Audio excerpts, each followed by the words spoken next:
नमस्कार साथियों, जय हिंद जय भारत। स्वागत है आप सभी का ऑल एग्जाम प्लेस पे। गुड इवनिंग, बहुत बहुत स्वागत है आपका क्लास में। चलिए तो दोस्तों स्टार्ट करते हैं आज से हम इस क्लास को। जी हाँ, ये class UGC net, MP set, CG set और अदर सेट एग्जाम के लिए होने वाली है। और फर्स्ट क्लास है ये दोस्तों आज की, है ना। पहली क्लास होगी ये। फर्स्ट क्लास में UGC net, MP set and other set exam को टारगेट करते हुए हमने ये क्लास चालू की। अदर सेट एग्जाम जैसे छत्तीसगढ़ सेट। अब आप सभी को पता है जल्दी ही आपका क्या है, एमपी सेट दोबारा से आएगी, है ना। और यूजीसी नेट दिसंबर वाला आप टारगेट करेंगे ही करेंगे, क्योंकि अभी पूरा पर्याप्त समय है आपके लिए दिसंबर वाला यूजीसी नेट टारगेट करने के लिए, साथ में जो अपकमिंग एमपी सेट होने वाली है उसको भी टारगेट करने के लिए, है ना। सबसे पहले तो पेपर वन आप सभी को पता है हमें पढ़ना है यहाँ पर, है ना। मैं एक बार आपको थोड़ा सा बेसिक आज की क्लास में बताऊंगा ताकि क्लियर रहे सभी को कि क्या होता है पेपर में, किस तरह का सिलेबस रहेगा, क्या पैटर्न है, पूरा हम समझेंगे, है ना। एग्जाम पैटर्न की सबसे पहले हम बात करते हैं यहाँ पर। एग्जाम पैटर्न भाई आप सभी को पता है कि यहाँ पर पेपर वन होता है और पेपर टू होता है। पेपर वन जो है वो कॉमन है सभी सब्जेक्ट्स के लिए, है ना। कॉमन है आपका सभी सब्जेक्ट्स के लिए, ऑल सब्जेक्ट्स के, है ना। ऑल सब्जेक्ट्स के लिए पेपर वन कॉमन है ना। खासकर किसमें, खासकर आपका एमपी सेट में, एमपी सेट में और अदर सेट एग्जाम्स में, ठीक है। क्योंकि आप सभी को पता है यूजीसी नेट जो है ह्यूमैनिटीज वाले सब्जेक्ट करवाता है, जबकि सीएसआर नेट में जो आपकी लाइफ साइंस है, केमिकल साइंस है, फिजिकल साइंस है, उसका पेपर वन थोड़ा अलग हो जाएगा, पार्ट वन अलग हो जाएगा, है ना। तो ये जो पेपर वन है ये यूजीसी नेट का पेपर वन है, साथ में आपका किसका पेपर वन है, एमपी सेट का पेपर वन है ना। और एमपी सेट में तो देखिए सभी आपके यहाँ पर आ जाएंगे जिसमें साइंस बैकग्राउंड भी है और आपका ह्यूमैनिटीज बैकग्राउंड भी है। पेपर वन में कितने क्वेश्चन करने होते हैं, टोटल 50 क्वेश्चन आपको करने होते हैं। एक क्वेश्चन 2 मार्क्स का होता है। 100 मार्क्स का पेपर वन होता है ना। 100 मार्क्स का पेपर वन होता है, 1 घंटे का पेपर वन होता है, 1 आवर का। 1 घंटे में आपको पेपर वन कंप्लीट करना है।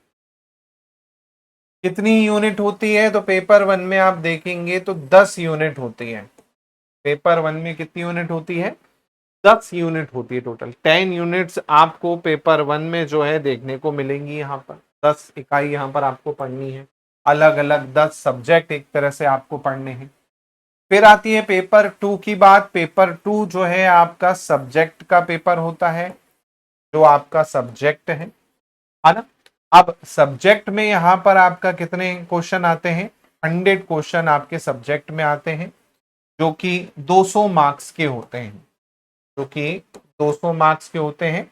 और 2 घंटे का आपका ये पेपर होता है ना।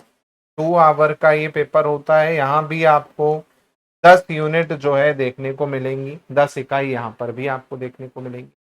तो टोटल यहाँ पर मेरिट जो है आपकी 300 मार्क्स में से बनाई जाती है ना।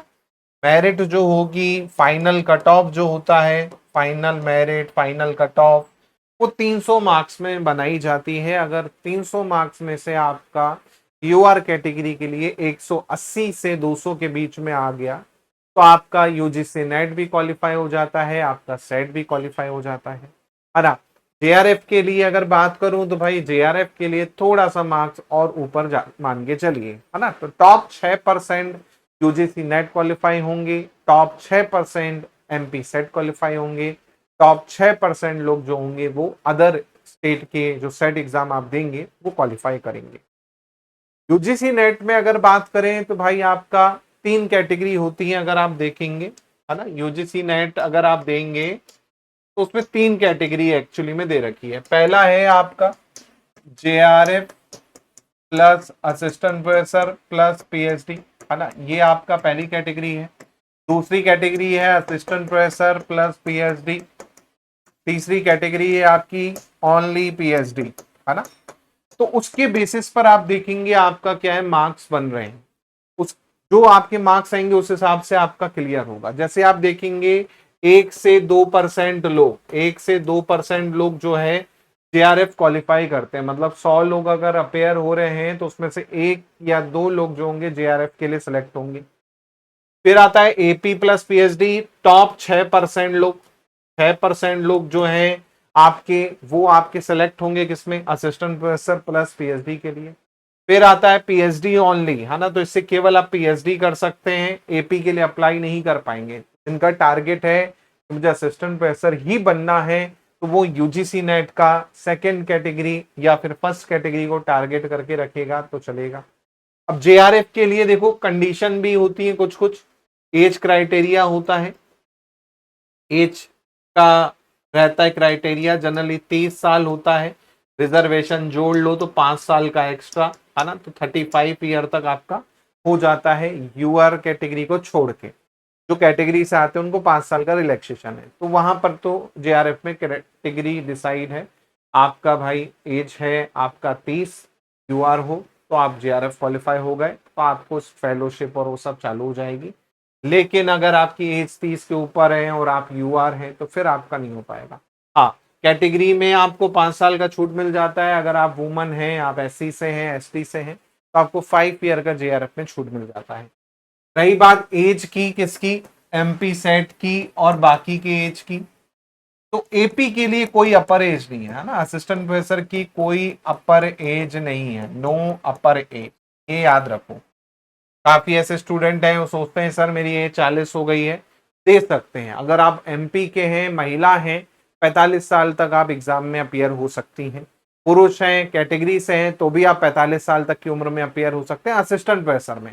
एमपी सेट तो आप कभी भी दे दो, कोई दिक्कत नहीं है, आपकी एज मैटर नहीं करती। लेकिन वही बात है कि आपको एपी निकालना है, तो उस केस में आपको क्या करना होगा, उस केस में आपको करना होगा भैया क्राइटेरिया फुलफिल। तो मैंने बता दिया कि भैया 40 साल यूआर के लिए एपी की एज होती है और 45 साल जो है 5 साल का रिलैक्सेशन जो है कैटेगरी को मिलता है। महिलाएं हो गई उसमें जो यूआर आपका मध्य प्रदेश की हैं, के अलावा जो कैटेगरी से हैं उनको 5 साल का रिलैक्सेशन। फिर गेस्ट फैकल्टी अगर आप हैं तो गेस्ट फैकल्टी को अलग रिलैक्सेशन जो है दे रखा है, रिजर्वेशन भी दे रखा है, तो वो अलग चीज हो जाएगी। ठीक है, तो ये आपको देखना है। और पीएचडी ओनली आप देखेंगे तो 12 से 15% लोगों को आप देखेंगे तो पीएचडी जो है ऑफर हो जाता है। 10 से 15% के बीच में आपका सिलेक्ट होते हैं पीएचडी ओनली के लिए। तो ये क्राइटेरिया है। एमपी सेट का भी पेपर यही रहने वाला है, यूजीसी नेट का भी पेपर यही रहने वाला है। केवल चेंजेस किसमें होंगे, सीएसआर नेट के पेपर में चेंजेस होंगे। उसका आपका पेपर क्या रहेगा, अलग रहेगा। वो अलग क्यों रहेगा, वहां पर नेगेटिव मार्किंग रहेगी। वहां पर part A, part B, part C होते हैं। पार्ट ए में मैथ्स रीजनिंग वाला बस पार्ट होता है, बाकी कोई पार्ट नहीं होता, बाकी आपका सब्जेक्ट होता है, तो वो अलग है, उसको अपन चर्चा नहीं करेंगे। लेकिन जो MP set, Chhattisgarh set, Kerala set, है ना, महाराष्ट्र सेट, राजस्थान सेट देना चाहते हैं तो उनको यही वाला पैटर्न जो है फॉलो करना पड़ेगा। और यूजीसी नेट जो दे रहे हैं आप अपने सब्जेक्ट से, उनको यही देना पड़ेगा। हाँ, जिनका टारगेट है साइंस से आपका क्या है अपीयर होना, मैथ्स से अपीयर होना, तो वो सीएसआर नेट देते हैं, है ना भाई। मैं लिख देता हूं यहां पर, सीएसआर नेट कौन देता है, जो साइंस वाले हैं, है ना, जो साइंस वाले हैं वो आपका सीएसआर नेट देंगे, जिसमें फिजिक्स आपका आ गया, केमिस्ट्री आ गया, बायोलॉजी आ गया, बायोलॉजी मतलब लाइफ साइंस आ गया, फिर आपका मैथ्स आ गया, है ना। तो ये सब्जेक्ट हो गए। इसके अलावा आपका जियोलॉजी एंड आपका जोग्राफिक साइंस होता है, वो भी आपका इसमें आ जाता है। बाकी आप देखेंगे ये सीएसआर नेट है और यहाँ पर नेगेटिव मार्किंग होती है, यहाँ पर नेगेटिव मार्किंग होती है सीएसआर नेट में।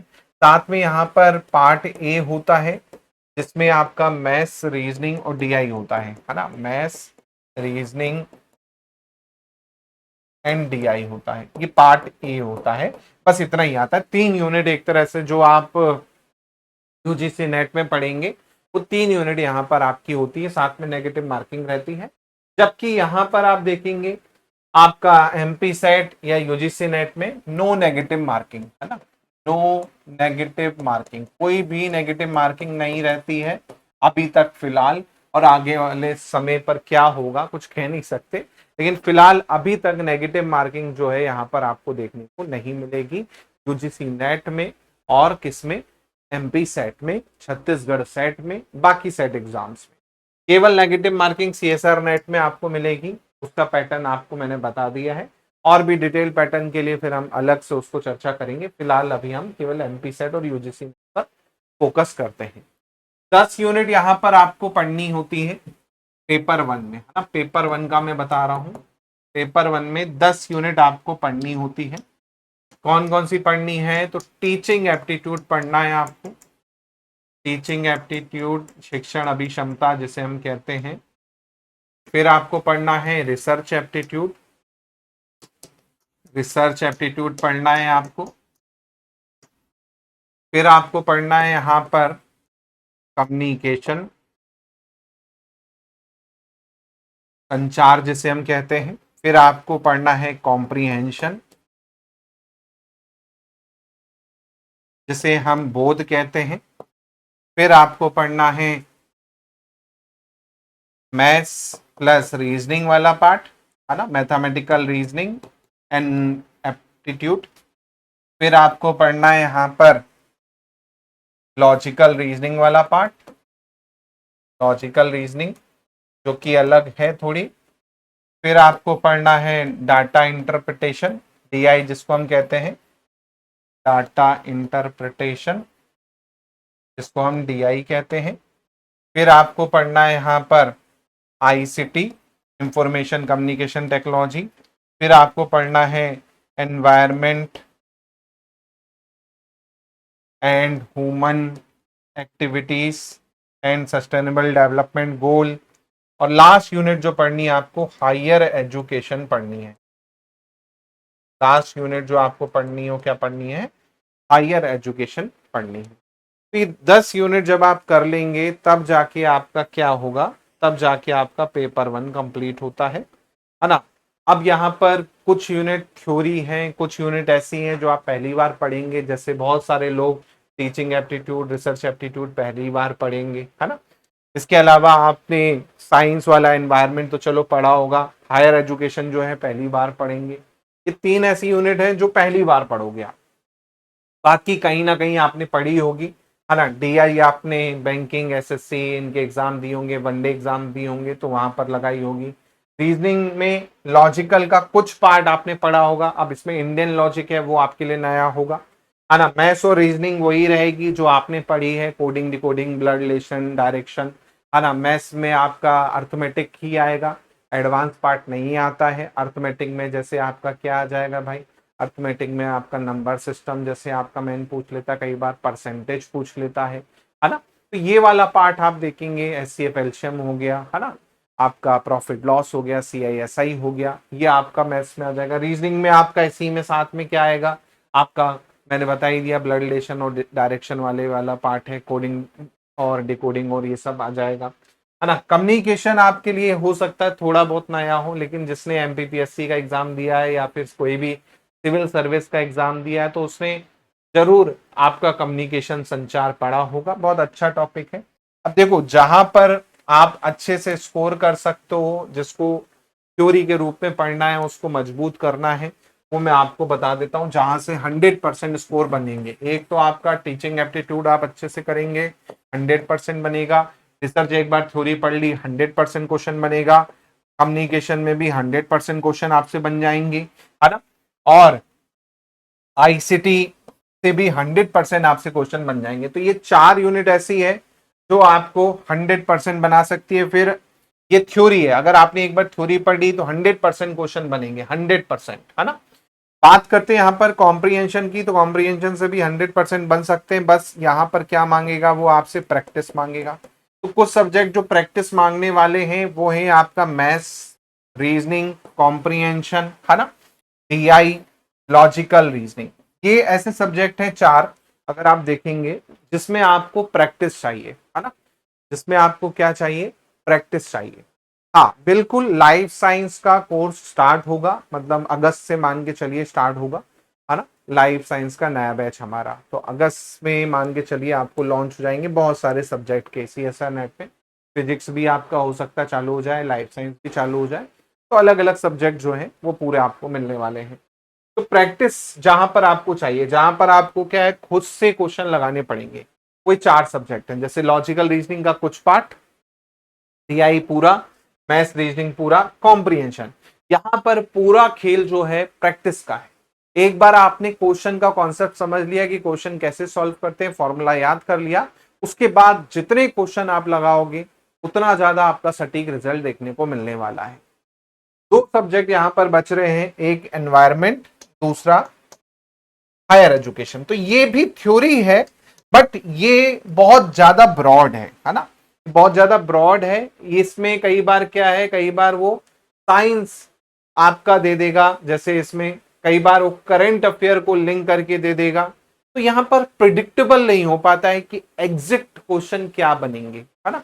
तो भी यहां पर आप 5 में से 3 क्वेश्चन आराम से कर सकते हो, हायर एजुकेशन और एनवायरमेंट से 3 क्वेश्चन आराम से कर सकते हो, कि सिलेबस बहुत ज्यादा ब्रॉड है, कुछ भी पूछ सकता है ना। तो ये 2 अगर आप बाद में करेंगे और इसको हम लास्ट में ही करेंगे, क्योंकि हमें पहले वो सब्जेक्ट करने जहां पर आप 100% कमांड बना पाओ और जहां से आप 100% ले पाओ।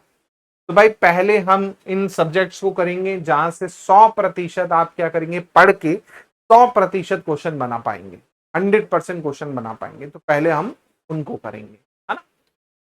चलिए तो बात करते हैं अब एक एक सब्जेक्ट की, है ना। मेरी स्लाइड कैसी लग रही है, अगर कोई फीडबैक है तो जरूर दीजिएगा, अच्छी लग रही हो, बुरी लग रही हो, है ना, तो बताइएगा, नहीं तो फिर मैं पुरानी स्लाइड जैसे करते थे वैसे ही कंटिन्यू करूंगा। अगर इस तरह की हैंड रिटन वाली स्लाइड अच्छी लग रही है तो आप लोग जरूर बताइएगा, है ना। चलिए बात करते हैं यूनिट 1 की, तो इसका डिटेल सिलेबस देखेंगे, टीचिंग एप्टीट्यूड, शिक्षण अभिरुचि है इसका नाम। और यहां पर आप देखेंगे दोस्तों, तो इसमें आपको क्या क्या मिलने वाला है सब्जेक्ट के अंदर, वो हम यहां पर देखते हैं कि क्या इसके अंतर्गत जो है आपको यहां पर देखने को मिलेगा, है ना। सबसे पहले अगर हम बात करें यहां पर, सबसे पहले हम बात करेंगे तो टीचिंग की डेफिनेशन ही आपकी आ जाती है ना। सबसे पहला जो टॉपिक है वो है टीचिंग के अंतर्गत concept, objective, level of teaching, characteristic and basic requirement, ये पहला टॉपिक है। तो भाई टीचिंग यानी शिक्षण क्या है, भाई टीचिंग जो है पर्पसफुल प्रोसेस है जो लर्नर डेवलप करता है नॉलेज, स्किल, वैल्यू, एटीट्यूड, वो टीचिंग होती है।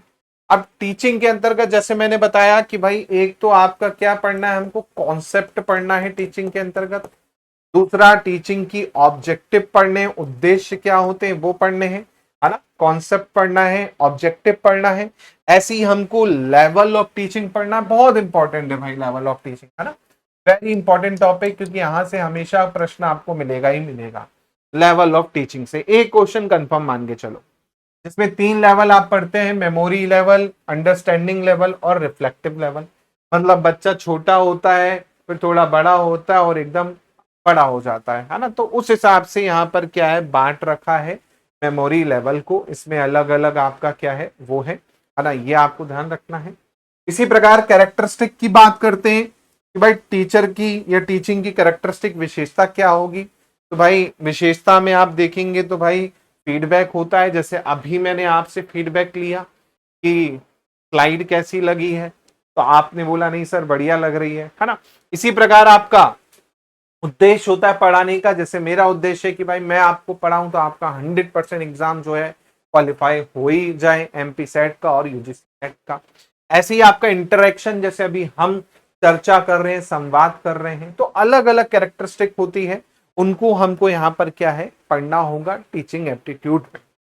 इसी प्रकार टीचिंग में और भी टॉपिक है, फिर आता है लर्नर की कैरेक्टरिस्टिक। अभी तो हमने टीचिंग कैरेक्टरिस्टिक देखी, टीचर की क्या कैरेक्टरिस्टिक होगी, टीचर की क्या क्वालिटी होगी। अब आता है लर्नर की, शिक्षार्थी की, विद्यार्थी की क्वालिटी के बारे में, क्योंकि भाई टीचर तो हमने देख ली क्या कितने प्रकार के होते हैं, कैसे होते हैं। अब हम बच्चों को भी तो देखेंगे कि बच्चे किस प्रकार के हैं। तो बच्चे में भाई कुछ बच्चे किशोर भी मिलेंगे आपको, कुछ बच्चे वयस्क भी मिलेंगे, तो एक्सोलेंट और एडल्ट लर्नर दोनों को हमको देखना है कि दोनों की मनोदशा क्या होती है, दोनों का किस प्रकार से चीजें चलती हैं वो हमको देखना है। इसमें सब चीज आ जाएंगी। एक तो एकेडमिक देखना है, शैक्षणिक उनका कितना सही चल रहा है, एक हमें उनका सामाजिक देखना है, एक हमारा इमोशनल देखना है, क्योंकि आप देखेंगे छोटे बच्चे बेचारे इमोशनल ज्यादा होते हैं, डांट दो तो रोने लगते हैं, है ना। ऐसे ही उनका संज्ञात्मक यानी आपका दिमाग का डेवलपमेंट देखना है। तो इसमें आप देखोगे तो एकेडमिक, सोशल, इमोशनल, कॉग्निटिव सब कुछ आ जाएगा यहाँ पर पूरा का पूरा। ऐसे ही इंडिविजुअल डिफरेंस आ जाएगा, क्योंकि हर बच्चा अलग होता है ना। ऐसा नहीं कि भाई एक बच्चा ये ऐसा वाला है तो दूसरा बच्चा भी ऐसा होगा, नहीं, सबका अपना अपना मत होता है। फिर आपका आएगा फैक्टर, ऐसे कारक, ऐसे फैक्टर जो टीचिंग को प्रभावित कर सकते हैं। क्योंकि भाई अच्छी क्लास नहीं है, अच्छा स्कूल नहीं है, अच्छा इंफ्रास्ट्रक्चर नहीं है, तो भाई टीचिंग करने में और पढ़ने में दोनों में दिक्कत जाएगी, है ना। तो भाई टीचर को कुछ दिक्कतें आएंगी, लर्नर को भी दिक्कत आएगी। भाई माँ बाप शराबी हैं, है ना, बाप मारता है माँ को, डेली झगड़ा होता है, बच्चे का मन लगेगा क्या, इमोशनली वो होगा, नहीं लगेगा, है ना। तो यहाँ पर हमें फैक्टर ऐसे देखने हैं जो उनकी टीचिंग को प्रभावित कर सकते हैं, चाहे वो टीचर के द्वारा हो, चाहे वो लर्नर के वाले हो, चाहे सपोर्ट मटेरियल हो। पता चले भैया आपका सिलेबस आ गया है लेकिन बुक ही नहीं आ पाई, है ना, जैसे अभी हो रहा है एनसीईआरटी में, है ना, कि भैया सिलेबस तो नया आ गया लेकिन मार्केट में बुक ही नहीं छाप पाई है एनसीईआरटी, 6 महीने निकलने वाले हैं। तो वही चीज यहाँ पर है, एनवायरमेंट कैसा है भाई साहब, है ना, संस्था कैसी है, तो वो कारक हमको यहाँ पर पढ़ने होंगे।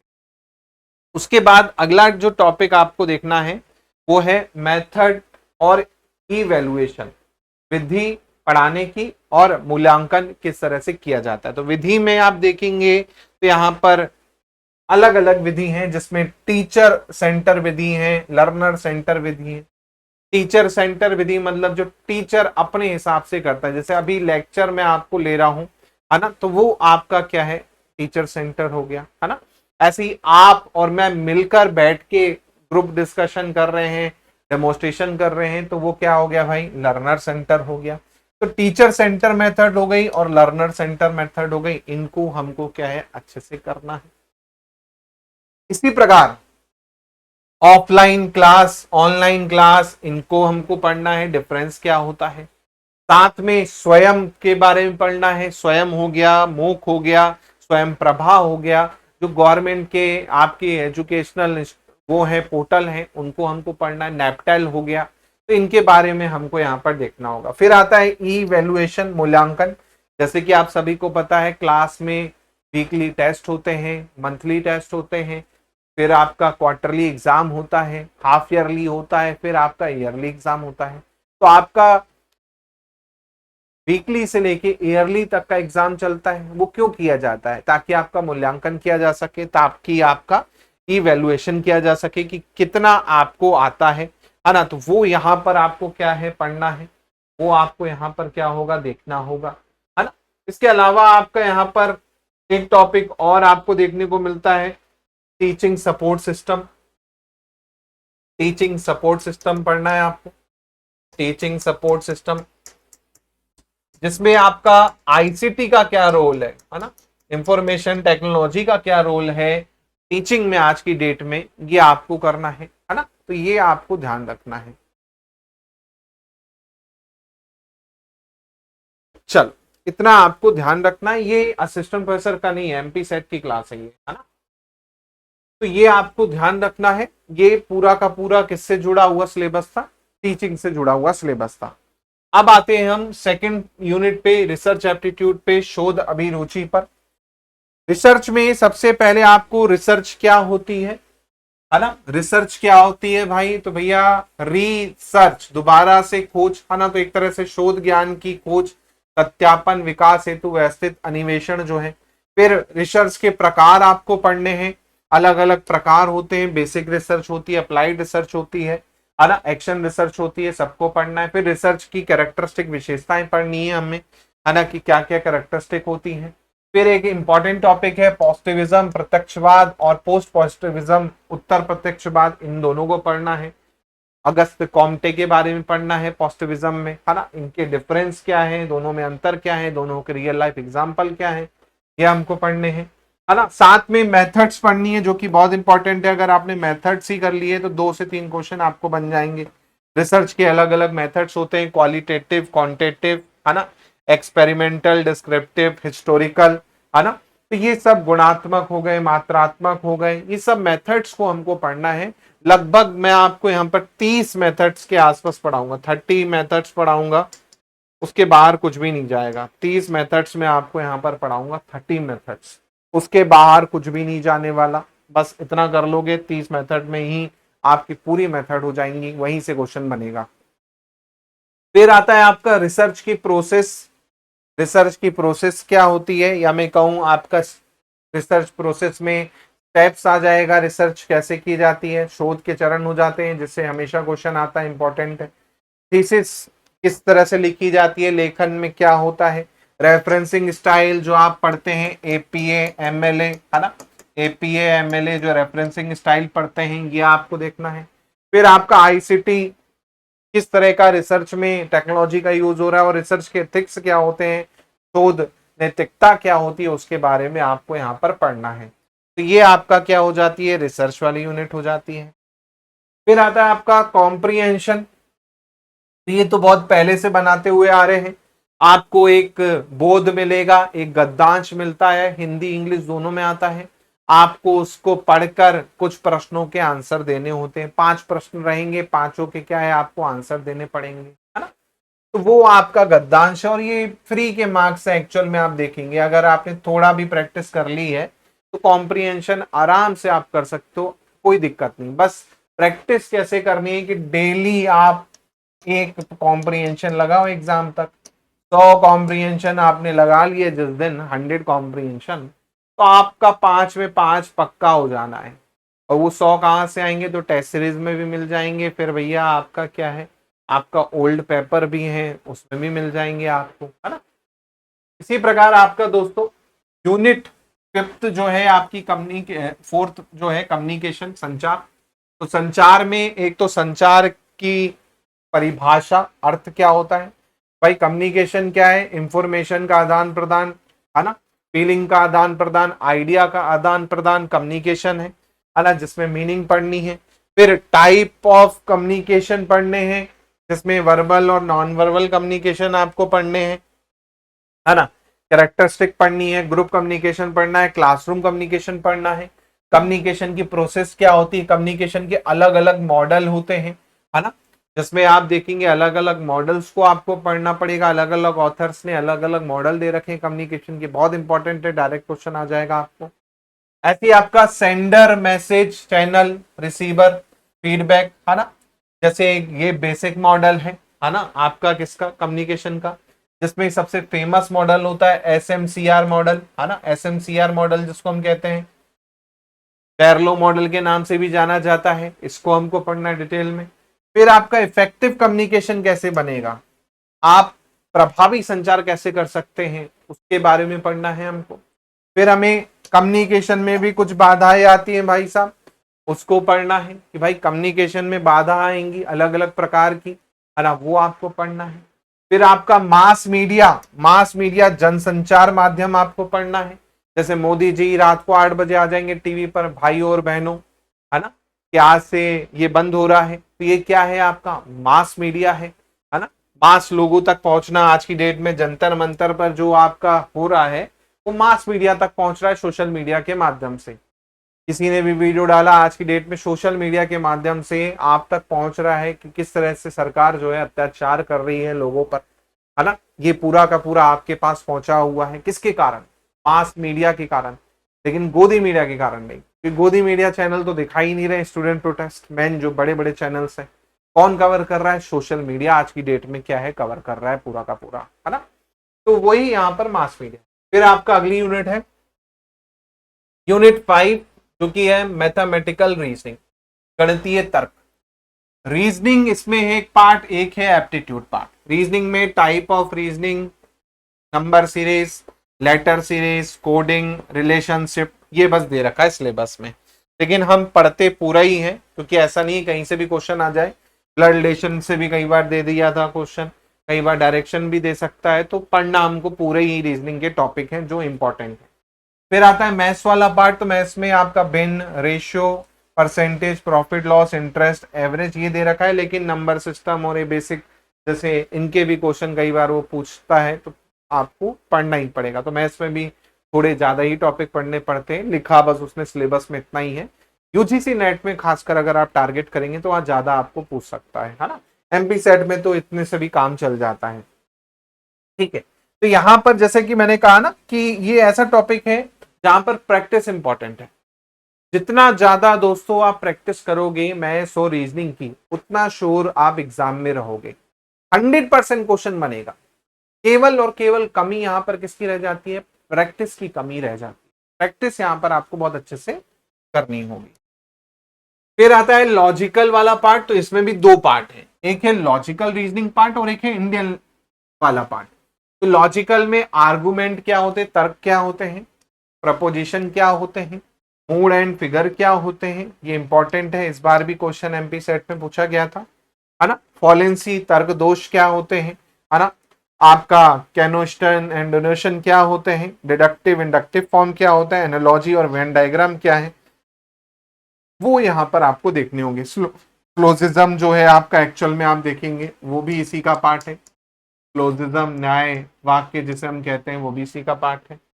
ऐसे ही आप देखिए यहाँ पर इंडियन लॉजिक आपके लिए नया होगा, थ्योरी है ना, जिसमें आपका अलग अलग प्रमाण के बारे में पढ़ना होगा, प्रत्यक्ष, अनुमान, उपमान के बारे में पढ़ना होगा, अर्थपति, अनुपलब्धि के बारे में पढ़ना हो गया, व्याप्ति, हेतवास के बारे में पढ़ना होगा। जिसमें आप देखोगे यहाँ पर आपको क्या पढ़ना है भाई, यहाँ पर आपको एक तरह से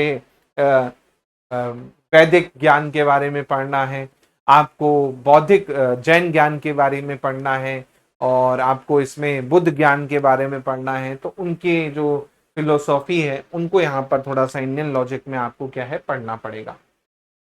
फिर आता है आपका यूनिट 7th और 8th। टीआई तो देखिए ऐसा है, पूरा किस पे टिका है? प्रैक्टिस पे टिका है, पूरा प्रैक्टिस पे है। अगर आपने थोड़ा सा बेसिक भी आता है, प्रैक्टिस कर ली, तो डीआई के 5 क्वेश्चन आपके हैं। केवल क्या आना चाहिए? जोड़ना, घटाना, गुणा, भाग, प्रतिशत, एवरेज, ये आना चाहिए बस। ये आता है तो डीआई आप पूरा कर सकते हो। हाँ, इसमें कुछ थ्योरी क्वेश्चन अभी एमपी सेट्स में उसने पूछे हैं, तो वो मैं आपको अच्छे से करवा ही दूंगा, जो थ्योरी बेस्ड क्वेश्चन रहेंगे। बाकी अगर जो प्रॉब्लम्स आएंगी वो तो आप आराम से कर सकते हो, कोई फर्क नहीं पड़ता। बार ग्राफ दे दे, पाई चार्ट दे दे, हिस्टोग्राम दे दे, लाइन वाला दे दे, टेबल वाला दे दे, हमें डेटा पढ़ने आना चाहिए। हमने डेटा पढ़ लिया, आराम से कोई भी क्वेश्चन का आंसर दे सकते हैं, कोई दिक्कत नहीं जाएगी। अब इसमें जैसे डेटा गवर्नेंस दे रखा है एक छोटा सा, तो उसमें थ्योरी आपको क्या है पूछ सकता है, हा? इसके बाद आईसीटी आपका आएगा। आईसीटी में बेसिक आईसीटी के बारे में पढ़ना है, जिसमें आईसीटी क्या होता है, टाइप ऑफ लर्निंग क्या होता है ना। आईसीटी में बहुत सारा आ जाएगा कि भाई टाइप ऑफ केबल्स क्या है, टेक्नोलॉजी क्या है, 4G 5G, टेलीफोन, टीवी, सब कुछ आईसीटी में आ जाएगा। पूरा उद्भव जो है आपका यहाँ पर देखने को आएगा, है ना। इंटरनेट, एक्स्ट्रानेट, ईमेल, इनके बारे में पढ़ना। इंटरनेट का आविष्कार किसने किया? टिम बर्नर्स ने किया आपका, है ना। HTTP हो गया, प्रोटोकॉल हो गए, वो आपको क्या करना है, ध्यान रखना है। ऐसे ही आपका ऑडियो वीडियो कॉन्फ्रेंसिंग जो है ये पढ़ना है। ऐसे ही डिजिटल इनिशिएटिव जैसे स्वयं हो गया, स्वयं प्रभा हो गया, इसके अलावा और भी जो गवर्नमेंट के हैं जैसे नेपटेल हो गया, है ना। इनके बारे में आपको क्या है पढ़ना पड़ेगा, जो गवर्नमेंट एजुकेशन में खासकर हायर एजुकेशन में चला रही है उसको। फिर आपका आईसीटी और गवर्नेंस, जैसे गवर्नेंस पोर्टल है, उमंग हो गया, दीक्षा हो गया, तो उनके बारे में पढ़ना है। ई गवर्नेंस क्या होती है, उनके बारे में आपको यहाँ पर पढ़ना है। तो लिमिटेड सिलेबस है, एक बार पढ़ लोगे आराम से 5 क्वेश्चन बना सकते हो आप। फिर आता है आपका 9वीं यूनिट, जो कि है आपकी पीपल डेवलपमेंट एंड एनवायरमेंट, जन विकास और पर्यावरण। तो जन विकास पर्यावरण में पहले तो गोल 2 पढ़ने हैं, सस्टेनेबल डेवलपमेंट गोल और आपका मिलेनियम डेवलपमेंट गोल। 2 गोल आपको पढ़ने हैं, बहुत ही इंपॉर्टेंट है भाई साहब, है ना। रही बात लक्ष्य की, तो इसमें 8 लक्ष्य हैं, इसमें 17 लक्ष्य हैं, इसकी वैलिडिटी 2030 तक की है। सस्टेनेबल डेवलपमेंट गोल की एक एक गोल याद होना चाहिए आपको। ऐसे ही अगला टॉपिक है ह्यूमन एंड एनवायरमेंट इंटरेक्शन। भाई मानव और पर्यावरण आपस में जब इंटरेक्ट करते हैं तो किस तरह से एनवायरमेंट को नुकसान पहुंचता है, वो हमको यहाँ पर पढ़ना है। फिर आपका यहाँ पर पॉल्यूशन भैया, क्योंकि मानव के कारण ही आप देखेंगे पॉल्यूशन हो रहा है ना। प्रदूषण हमको पढ़ने हैं, जिसमें आपका जल वाला प्रदूषण, वायु प्रदूषण, एयर हो गया, वाटर हो गया, सॉइल हो गया, नॉइस हो गया, वेस्ट हो गया। सब आपको यहाँ पर वेस्ट में solid, liquid, biomedical, hazardous, electronic सब आपके आ जाएंगे यहाँ पर, है ना। पूरा का पूरा आपका आ जाएगा। पॉपुलेशन विस्फोट जो हो गया वो आपको यहाँ पर देखना है। ऐसे क्लाइमेट चेंज यहाँ पर आपको देखना है। क्लाइमेट चेंज जो हो गया जिसके कारण टेम्परेचर बढ़ रहा है, बीमारियां बढ़ रही हैं, है ना। तो बहुत सारा टॉपिक है, अगर आप देखेंगे यहाँ पर आपको करना है। अब इसमें और भी टॉपिक है। फिर आपका एक्ट आ जाएंगे एनवायरमेंट के, है ना। सोलर, विंड, हाइड्रो, बायोमास, ये टाइप ऑफ एनर्जी पढ़नी है। फिर आपका डिजास्टर मैनेजमेंट आ जाएगा इसमें, है ना, आपदा। फिर आपका एनवायरमेंट प्रोटेक्शन एक्ट आ जाएगा। फिर आपके प्रोटोकॉल आ जाएंगे। तो सबसे बड़ा अगर आप देखेंगे जो है यहाँ पर वो एनवायरमेंट है। सबसे बड़ा आपको यहाँ पर एनवायरमेंट देखने को मिलेगा। या एनवायरमेंट आपको करना है बहुत अच्छे से, है ना, क्योंकि यहाँ पर मैंने जैसे कहा ना कि बहुत बड़ा है, क्वेश्चन कहीं से भी दे देता है, तो ये आपको करना होगा। लास्ट टॉपिक जो है वो है आपका हायर एजुकेशन सिस्टम। बहुत बढ़िया है, ज्यादा टॉपिक नहीं है इसमें, लेकिन फिर भी कई बार आउट ऑफ बॉक्स क्वेश्चन आ ही जाते हैं इसमें, क्योंकि करंट अफेयर जो है यहाँ पर इन्वॉल्व हो जाता है। एक टॉपिक जिससे शोर शॉर्ट क्वेश्चन बना लोगे आप, प्राचीन भारत में उच्च शिक्षा। अलग अलग जो यूनिवर्सिटी रही, जैसे तक्षशिला हो गई या विक्रमशिला हो गई, इनके बारे में आपको इसमें पढ़ना होगा। फिर आपका जो पोस्ट इंडिपेंडेंस डेवलपमेंट रहा उसको आपको देखना है। साथ में जो अंग्रेज के दौरान आप देखेंगे आपका रहा एजुकेशन सिस्टम, है ना, ब्रिटिश काल में, वो आपको देखना है। अलग अलग पॉलिसी ब्रिटिशर्स ने लाई, अलग अलग जो गवर्नर जनरल थे उन्होंने लाई, उनके बारे में पढ़ना है। फिर आपका oriental, conventional, non conventional learning होती है, क्योंकि आप देखेंगे एक होती है भारतीय शिक्षा प्रणाली, गुरुकुल प्रणाली, एक थी वेस्टर्न वाली। तो इनको भी आपस में पढ़ना पड़ेगा कि भैया किसने वाला चालू किया, किसने ये चालू किया। ऐसे ही आपका प्रोफेशनल टेक्निकल स्किल एजुकेशन, जिसमें AICTE हो गया, UGC हो गया, है ना। अलग अलग जो इस आपके एजुकेशनल इंस्टीट्यूशंस हैं बड़े बड़े, उनको आपको पढ़ना पड़ेगा, जहां पर आप क्या करोगे, इनके बारे में पढ़ोगे। लास्ट है पॉलिसी, गवर्नेंस एंड एडमिनिस्ट्रेशन। इसमें आर्टिकल भी कई बार क्या है पूछ लेता है, लेकिन MP सेट में अगर देखेंगे तो इस वाले टॉपिक से जनरली क्वेश्चन नहीं पूछे उसने, ऊपर वाले ही टॉपिक से क्वेश्चन पूछा है। हाँ, करंट अफेयर जरूर इसमें मिक्स करके दे देगा कोई, जैसे हायर एजुकेशन से रिलेटेड आपको क्या आई, योजना आई, तो उसके बारे में आपसे पूछ सकता है। या फिर मान के चलिए कोई आपका कुछ चल रहा है एजेंसी के बारे में, उसके बारे में क्वेश्चन पूछ सकता है। जैसे UGC नेट को हटा के और बाकी संस्थाओं को हटा के सबको एक बनाने का चल रहा है भाई, है ना। तो वो आपको हो सकता है कुछ ऐसा डेवलपमेंट आगे देखने को मिले, तो वो आपको पूछ सकता है ना। तो ये पूरा का पूरा सिलेबस है आपका 10 यूनिट का, जो कि आपको पेपर 1 में करना है। चाहे आप UGC नेट का एग्जाम दें, चाहे आप एग्जाम दें किसका, चाहे आप सेट का एग्जाम दें, आपको ये पढ़ना ही पढ़ना है। CSR नेट में मैथ, रीजनिंग और DI पढ़ना है बस, लेकिन उसमें एडवांस मैथ्स भी आपका आ जाता है CSR नेट वालों के लिए, उनको पढ़ना पड़ेगा अगर आपका टारगेट CSR नेट का है तो। लेकिन अगर केवल MP सेट का टारगेट है, केवल UGC नेट देना है, तो फिर ये सिलेबस आपके लिए बना हुआ है। इस सिलेबस को आपको पढ़ना है, और बहुत आसानी से मैंने आपको देखिए ब्रेकडाउन भी कर रखा है सिलेबस, और इसके नोट्स भी इसी प्रकार से मैं कोशिश करूंगा आपको हैंड रिटन नोट्स A4 में मिले, तो आप बकायदा इस तरह से प्रिंट भी जो है आपका करवा लें, है ना। देखिए एग्जाम डेट तो छत्तीसगढ़ सेट की आ गई थी, अक्टूबर में ही है, लेकिन अभी नोटिफिकेशन जो है शायद जारी नहीं हुआ है। जैसे ही जारी होगा वो मैं आपको बताऊंगा, है ना। ठीक है, तो इतना हमको करना है। अब देखो कम से कम यहाँ पर 3 महीने लगेंगे कोर्स करने में, है ना। 3 महीने कम से कम मान के चलो लगना है मिनिमम। 90 दिन का समय कम से कम लगेगा इन क्लास को करने में, 90 दिन का। तो ये चीज ध्यान रखिएगा, 90 डेज का टाइम लगेगा। कोई जल्दबाजी नहीं है। उसके बाद रिवीजन भी करेंगे, सब कुछ करेंगे हम। और हम इसमें टीचिंग एप्टीट्यूड से जो है शुरुआत करेंगे, है ना। कल से हम इसमें टीचिंग एप्टीट्यूड से शुरुआत करेंगे। टीचिंग एप्टीट्यूड, इससे हम शुरुआत करेंगे कल से। कोई डाउट हो तो पूछ लीजिए। ये क्लास बस इतनी थी ताकि आपको पता रहे हमें क्या पढ़ना है और किस तरह से पढ़ना है, ये हमको देखना होगा, है ना। देखिए महाराज सेट में सेम ही आपको आना है।